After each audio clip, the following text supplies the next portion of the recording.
Wilson, நீங்க இப்போ இந்த இடத்தில் எதிர்க்கட்சிகள் சொல்வது, மாதர் சங்கங்கள் அமைப்புகள்லாம் சொல்றது, இந்த இடைப்பட்ட காலம் இருக்குல்ல, இதுல ஒரு பெரிய அழுத்தம் கொடுத்தோம். அரசு 4 பேர் தான் நிச்சு, 4 வீடியோலாம் சொன்னிச்சு, புகாரை சரியா பதிவு பண்ணல, நாங்கள் கொடுத்த அழுத்தத்தின் பெயரில் தான் குற்றவாளிகள் தண்டிக்கப்பட்டிருக்காங்கன்றதுதான் திமுக தரப்புல எதிர்க்கட்சி. அதுல ஒரு என்னன்னா, தோல்விக்கு பொறுப்பு அனாதை, வெற்றிக்கு பொறுப்பு எல்லாரும் எடுத்துக்குவாங்க. ஆனா அந்த வெற்றிக்கு உண்மையான பொறுப்பு அன்றைக்கு முதலமைச்சராக இருந்த எடப்பாடி பழனிசாமி என்பதில் மாற்று கருத்தே கிடையாது. அதான் நீங்க சொன்ன மாதிரி எஃப்ஐஆர் பதிவில் நீங்க மாற்று கருத்து சொல்றீங்க, 2 நாள் 3 நாள் டிலே, அதெல்லாம் தக்க ஆதாரம் கொடுத்த பிறகு கூட அப்பாவை பேசும்போது கூட அதுலயும் முரண்பாடு இருந்துச்சு. 19ஆம் தேதி சகோதரர் புகார் செய்தாரு, அப்புறம் அந்த ஆய்வாளர் எஸ்பி கிட்ட டிஎஸ்பி கிட்ட கொடுக்க சொன்னாரு, டிஎஸ்பி கிட்ட 22ஆம் தேதி அவரை பார்க்க முடிஞ்சது. இதெல்லாம் அப்பாவு அவர்கள் சொன்னது. இதுல இன்னொன்றையும் சேர்த்துக்க வேண்டும். அந்த காணொளி வெளியில வருது இல்ல, அண்ணா அடிக்காதீங்க அடிக்காதீங்க, அது தமிழகத்தை உழுக்குது. அதுக்கு முன்பு என்ன நடந்ததுன்னு சொல்லுங்க. அந்த இடத்தில் காவல்துறை 24ஆம் தேதி எஃப்ஐஆர் பதிவு செய்து 3 பேர் உடனடியாக கைது செய்யப்படுகிறார்கள். சபரிராஜன், வசந்தகுமார், சதீஷ் ஆகியோர் உடனடியாக கைது செய்யப்படுகிறார். அப்புறம் தான் வீடியோ வருது. திருநாவுக்கரசு தலைமறைவு, திருநாவுக்கரசு தலைமறைவாக இருந்து ஒரு வீடியோ வெளியிடுறாரு. எனக்கு இதுல சம்பந்தமே கிடையாது, என்ன தேடுறாங்கன்னு. ஆனா திருநாவுக்கரசு என்ன செய்யறாருன்னா, மார்ச் 5ஆம் தேதி திருநாவுக்கரசு கைது செய்யப்படுகிறார்.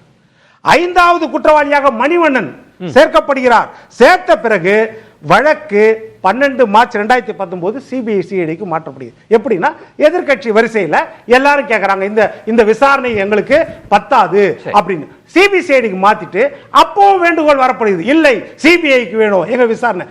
எடப்பாடி தயங்கவே இல்லை, உடனே 4 நாள்ல உடனே சிபிஐக்கு ஜிஓ நம்பர் 174 போட்டு சிபிஐக்கு மாத்துறாரு. தயங்கல அவரு. எந்த விசாரணை நீங்க கேக்குறீங்களா, அடுத்தது எனக்கு அதிகாரம் இருந்தால் நீங்க இன்டர்போல் கேட்டீங்கன்னா அதையும் கொடுக்குறேன். அதுதான் வெளிப்படைத்தன்மை.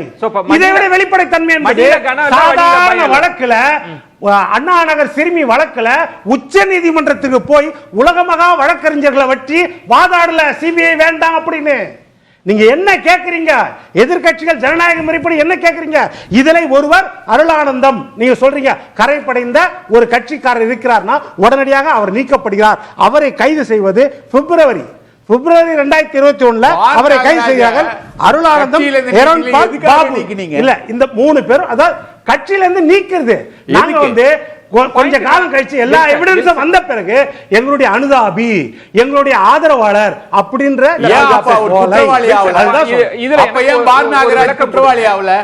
திமுக பொள்ளாச்சிக்கே போராட்டம் நடத்துறாங்க, மாதர் அமைப்புகள் போராட்டம் நடத்துறாங்க. இந்த அழுத்தம் எந்த வகையிலும் சிபிஐக்கு காரணமாகவே இல்ல. அரசே தன்னிச்சையா குற்றவாளிகள் தண்டி அப்படிதான் நிலைப்பாடு. அதுல சொல்றேன், அவங்க நீதிமன்றம் இந்த அழுத்தத்துக்கு கட்டுப்படுதா? நீதிபதி கட்டுப்படுறாருன்றீங்களா? சொல்லுங்க. அப்ப அத வார்த்தையை சொல்லுங்க. இந்த அழுத்தத்துக்கு நீதிபதியை கட்டுப்பட. ஜாமீன் 6 வருடமாக ஒருவருக்கும் கொடுக்கப்படவில்லை. அவங்க கேட்கல. இது முக்கியம். அடுத்து அவங்க கேக்குறாங்க, வெளியில வந்தா அது அப்புறம் சார், வெளியில வந்தா தாக்கப்படுவோம்ன்ற பயம் சார். இதெல்லாம் கற்பனை. 250 பேர் சொல்லுது, நானும் சொல்லிடலாம். அண்ணா நகர் ஞானசேகரன் வழக்குல 500 பேர் இருக்கிறாங்க அக்யூஸ்ட். யார் அந்த சார்கள் இருக்கிறார் நம்மளும் சொல்லிடலாம். ஒரு சார் அந்த எல்லாரும் சொல்லிட முடியும். ஆனா அப்படி கிடையாது. கண்டுபிடிங்க.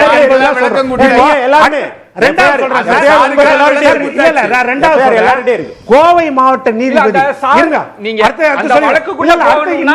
இந்த வழக்கோட மெரிட்ட சொல்லி சார் நம்ம முதலமைச்சர் கேட்டிருக்காரு, அதுதான் சொல்ல வரேன். அதாவது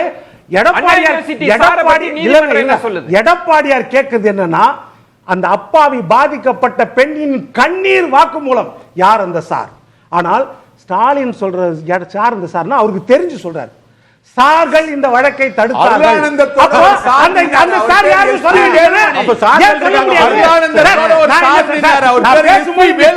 குறுக்க பேசினா பலவீனம் அர்த்தம். நான் என்ன சொல்றேன்,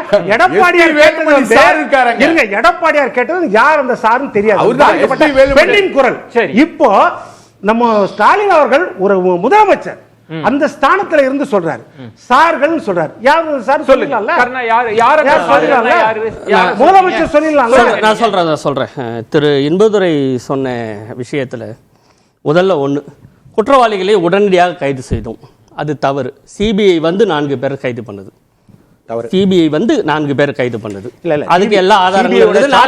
நாளைக்கு எஃப்ஐஆர் வந்தோன்னு நீங்களே சொல்றீங்க, நாளைக்கு ஜட்ஜ்மெண்ட் வந்தோன்னு சொல்றீங்க. சிபிஐ வந்து கைது பண்ணுது. ரெண்டாவது பிப்ரவரி மாதம் சிபிசிஐடிக்கு அனுப்புறாங்க. சிபிசிஐடிக்கு ஏன் அனுப்புனாங்க? சரி, சிபிசிஐடியிலிருந்து ஏன் சிபிஐக்கு அனுப்புனாங்க உடனடியா? ஏன் அனுப்புறாங்க? காரணம் அழுத்தம், எதிர்கட்சிகளுடைய அழுத்தம். இப்போ போராடிய மகளிர் அமைப்புகளை எல்லாம் கொச்சைப்படுத்துற மாதிரி சொன்னாரு, அந்த மாதிரி கிடையாது. மகளிர் அமைப்புகள் எங்கே பெண்களுக்கு ஒரு அநீதி நடந்தாலும் அங்க போய் போராட தான் செய்யறாங்க. முக்கியமாக ஜனநாயக மாதர் சங்கம்லாம் அண்ணா பல்கலைக்கழக போராடலன்னு சொல்ல முடியாது, எல்லாத்துக்கும் அவங்க போராடினாங்க. அதை நான் இங்க சொல்றேன். ரெண்டாவது மார்ச் 13 சிபிஐக்கு அனுப்பப்படுகிறது. சிபிஐக்கு அனுப்பிட்டு மார்ச் 24 தான் வழக்கோடைய கேஸ் கட்ட சிபிஐக்கு கொடுக்கறாங்க. நடுவுல சிபிசிஐடியே இல்லைங்க, நான் மறுபடியும் சிபிசிஐடியே மறுபடியும் விசாரணையில தொடர்ந்து விசாரிக்கிறாங்க. அப்போ வழக்கறிஞர் புகழேந்தின்னு ஒருத்தர் போய் மறுபடியும் கோர்ட்ல மென்ஷன் பண்றாரு. மென்ஷன் பண்ண நீதிமன்றம் கேக்குது, சிபிஐக்கு நீங்க மாற்றி ஆணை போட்டுட்டீங்க, ஆணை போட்ட பிறகு எப்படி சிபிசிஐடி விசாரிக்கிறது? நீதிமன்றம் கண்டனம் தெரிவிச்சவங்க தான் கேஸ் கட்டு சிபிஐக்கு வருது, அது வரைக்கும் வரல. நேரடியா அப்படியே எடுத்துட்டு போய் சிபிஐ கிட்ட கொடுக்கல, அதை நான் பதிய வச்சுக்கிறேன். ரெண்டாவது சட்டமன்றத்தை விட்டுலாம் பேசி சட்டமன்றத்தை விடலாம். ரெண்டாவது இருங்க இது ஏன் நேரம் உங்க நேரத்துல நீங்க சொல்லுங்க. குற்றவாளி வந்து சொல்லி விளக்கத்தையும் வாங்கினா அப்படி இல்ல நான் சொல்ல அப்படி எனக்கு அவர் பேசும்போது உடனே சொல்லியிருந்தா இதெல்லாம் நான் அப்படியே கொடுத்திருப்பேன். நான் முடிச்சிடறேன். அவர் சொன்னதை குற்றச்சாட்டு சொல்லல, அருளானந்தம் மட்டும்தான் அதிமுக. இப்போ குற்றவாளி அதிமுக என்பதால் அதிமுக என்ற கட்சி குற்றவாளி நாங்க சொல்லல. அது வந்து நீங்களே சரியா சொன்னீங்க. ஒரு அரசியல் கட்சியில் பல பேர் இருப்பாங்க, நிர்வாகிகள் இருப்பாங்க, மாவட்ட செயலாளர் அமைச்சர்கள் மீதெல்லாம் கூட பல வழக்குகள் குற்றங்கள் இருக்கிறது. அதனால அந்த குற்றச்சாட்டுக்கு கட்சி மீது சொல்ல.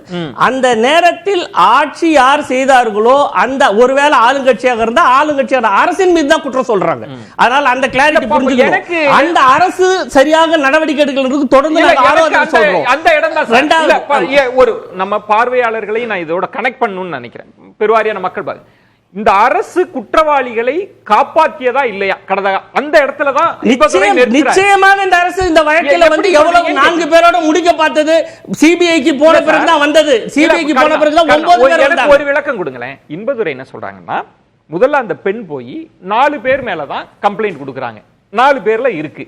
மேலதிக விசாரணையில 4 பேர் வராங்களே தவிர அந்த பொண்ணு 10 பேர் அந்த மேலதிக விசாரணை நடக்குது ஏப்ரல் 24 சிபிஐக்கு போன பிறகு இவங்க தரப்பு அப்ப எல்லாரும் எலெக்ஷனுக்கு போயாச்சு, கோட் ஆஃப் கண்டக்ட் வந்துருச்சு. அப்பதான் இதெல்லாம் நடந்ததை ஒழிய வேற ஒண்ணும் கிடையாது. ஒரு விஷயத்தை திரு நக்கீரன் அவர் சொல்ற போது ஊர் அசிங்கப்படுத்துற மாதிரி சொன்னாரு. இப்ப இதுல யாரையும் ஊர் அசிங்கப்படுத்தல, இதுல ஊர் அசிங்கப்படுத்தல. இந்த பெண்கள் பெயரை சிபிஐக்கு மாற்றக்கூடிய அரசாணை ஜிஓ போடும்போது பெண்கள் பெயரையே வெளியிட்டு அந்த பெண்களை அசிங்கப்படுத்தியது அதிமுக அரசு. அதுக்கு நீதிமன்றத்திலிருந்து கடுமையான கண்டனங்களை வாங்கி 25 லட்சம் ரூபாய் அபராதங்களை செலுத்தினார்கள் இல்லையா? இப்போ அதிமுக இந்த வழக்கை பதிவு செய்வதற்கு தாமதம் செய்ததா இல்லைன்னு நான் சொல்லிட்டேன். எல்லாத்தையுமே ஆதாரப்பூர்வமாக வச்சிருக்கேன், நீங்க பார்க்கலாம். இந்த எஃப்ஐஆரை பொது வெளியில வெளியிடக்கூடாது. எஃப்ஐஆர் கம்ப்ளைண்ட்ல அந்த அம்மா சொல்றாங்க, அந்த பெண் சொல்லுது 12ஆம் தேதி சம்பவம், நான் என் மானத்தை கருதி நான் வெளியே சொல்லவில்லை, 24ஆம் தேதி இப்பொழுது உங்கள் முன்பு சொல்கிறேன். அதில் சொன்ன 4 பேரையும் அரெஸ்ட் பண்ணியாச்சு. ஃபர்தர் அப்போ சிபிசிஐடிக்கு இந்த வழக்கு போகுது. திருப்பி சிபிஐக்கு மாத்திரம் அதுக்கு என்ன காரணம்னு நான் சொல்றேன். அழுத்தம்னு அவர் சொல்றாரு, டெக்னிக்கல் இஷ்யூன்னு நாங்க சொல்றோம். சரி, இப்போ குற்றவாளிகள் தண்டிக்கப்பட்டாங்க. அதிமுக காரங்க அப்படின்னு நான் குற்றவாளிகள் யாருக்கும் வக்காலந்து வாக்கி பேச வரல. குற்றவாளி யாரா இருந்தாலும் தண்டிக்கப்படணும், அதுல எந்த மாற்று கருத்தும் இல்ல. சரி, மீதி 4 பேர் இல்ல, அதுல பைக் பாபுன்னு ஒருத்தர் இருக்காரு 6வது குற்றவாளி, அது யாருன்னு கேளுங்க, பொள்ளாச்சிக்காரங்கிட்ட கேளுங்க.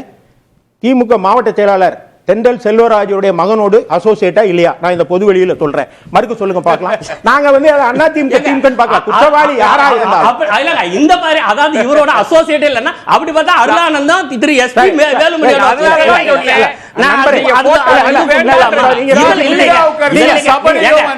நிர்வாகியா இருந்தா நிர்வாகியா இருந்தா நீங்க பிரவீனோட நீக்கிட்டீங்க. associate. நான் ஏத்துக்கிறேன். நான் ஒத்துக்க இல்லன்னு மறுக்க சொல்லுங்க. அது பொள்ளாச்சிக்காரர்கிட்ட. அதனால பொள்ளாச்சிக்காரர்களை ஒன்பது கூப்பிடுங்க. பேர்ல ஒருத்தர் வச்சு அவர் இவ்வளவு சபரியும் திருநாவுக்கரசும் பொள்ளாச்சி ஜெயராம மக பிரவீனோட அசோசியேட் அது எல்லாத்தையும் சொல்லுங்க. ஆதாரத்தோட பேசிக்கலாம் நான். இப்ப அதிமுக எல்லாத்தையும் நான் அந்த குற்றச்சாட்டுகளை வைக்கிறேன். எல்லாத்தையும் அப்படி வச்சுக்கலாம். இன்பதுரை. அதிமுக காலம் தாழ்த்தவில்லை. இது சரி, ஒரு point. point. இத பேசுறதுக்கு திமுக அருகது இல்ல. ஏன் அதை அப்படி சொல்றேன்னா இப்ப இவங்க சொல்றாங்க இல்லையா, இதே வேகம் ஏன் நாங்களும் தான் சிபிஐ கேட்டோம், சிபிஐ போனதுனால இன்னைக்கு வெற்றி வந்துருச்சு அப்படின்னு அவர் சொல்றாரு முதலமைச்சர். யாரு? இதுதான் அண்ணா யூனிவர்சிட்டியில நாங்க கேட்டோம். ஏன் அப்படின்னு கேட்டானா லோக்கல் போலீஸ் மேல நம்பிக்கை இல்ல. சார்னு அந்த பொண்ணு கம்ப்ளைண்ட்ல சொல்லியிருக்கு. எஃப்ஐஆர் நீங்க எல்லாம் பாத்தீங்க, ஊடகங்கள்ல பாத்தீங்க. அதனாலதான் உங்களுக்கு எல்லாம் சம்மன் கொடுத்தாங்க எல்லா ஊடகத்துக்கும். அப்போ அதுல சார்னு சொல்லியிருக்கு இல்லையா? இப்ப இது அந்த சாரை ஏன் கொண்டு வரல? ஒரே ஒரு சரி, விளக்கம் அந்த கொடுங்க. வழக்கு இல்ல, அந்த நீங்க வழக்கு இவ்வளவு விசாரணை நுணுக்கமா பேசுறதுனால சட்ட நுணுக்கத்தோடு ஒரு கேள்வி.